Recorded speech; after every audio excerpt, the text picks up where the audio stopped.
secara serentak pada bulan 3 Maret.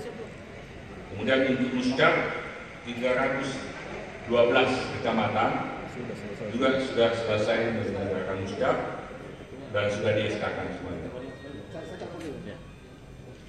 Kemudian yang kedua, kami juga sudah membentuk KPPW dan sudah melakukan verifikasi, dan hasil verifikasi untuk kabupaten kota dan kecamatan kami sudah sampaikan kepada KPPN. Yang ketiga, agenda terdekat di Sulsel ada pilkada 12 kabupaten kota. Proses pencairan kami telah lakukan di tingkat kabupaten kota.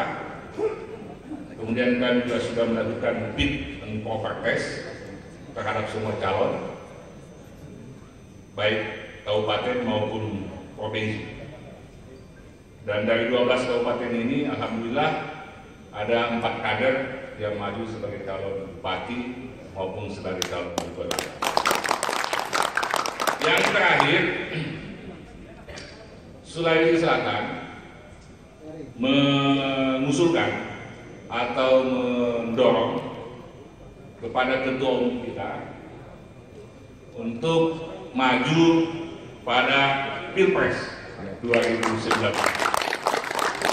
Kita tahu bahwa pileg nanti bersamaan dengan Pilpres, sehingga dalam rangka mengangkat popularitas dan elektabilitas partai kita, saya kira ketua umum kita bisa menjadi representasi tokoh umat di Indonesia dan sangat layak untuk didorong sebagai calon presiden maupun calon wakil presiden. Sekian, assalamualaikum warahmatullahi wabarakatuh.